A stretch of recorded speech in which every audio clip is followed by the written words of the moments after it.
Manęs dažnai draugai klausia, Aiste, iš kur pas tave tiek energijos? Kodėl pas tave visada gera nuotaika? Nu, žinot, čia ne vien charakterio savybės, tai priklauso ir ta gyvenimo būdo. Mano kasdienybė yra bėgimas, lėkimas, darbai, papildomos veiklos, vaikas 4 metų. Aš realiai visą laiką ant judesio. Plus dar turiu 2 kates ir 1 šunį. Nu tai suprantat. Ir realiai aš jausdaus pervargus. Nu tikrai nuoširdžiai pervargus. Ir pradėjau domėtis, nes energetiniai ar kava man nepadeda ir geriau jų nevartot. Pradėjau domėtis apie papildus, galvojau, reikia išbandyti kažką naujo, nes anksčiau esu bandžius vieną kitą ir, tokio kažkokio poveikio nesu pajutus. Pamačiau Mumio iš Gamta gydo. Galvoju, jeigu vyram testosteroną kelia, čia tas. Pabandom. Nusipirkau. Čia buvo prieš gerus porą mėnesių.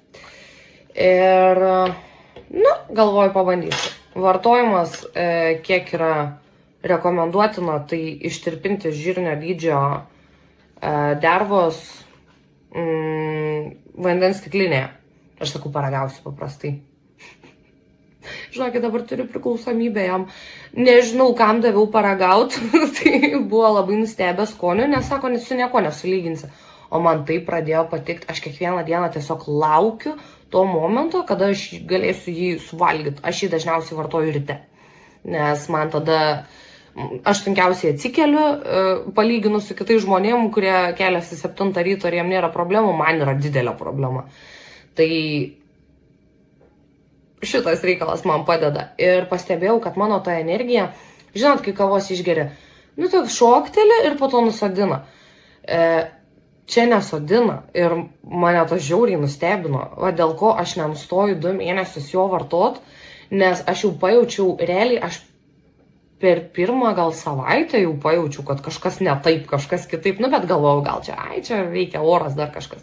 Bet po 2 savaičių aš įsitikinau, kad Mumio.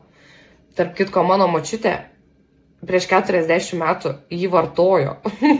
Ir mano teta atsimena, netgi kaip jį vartodavo, tik tai jos tirpindavosi šiltam vandenį su arbata.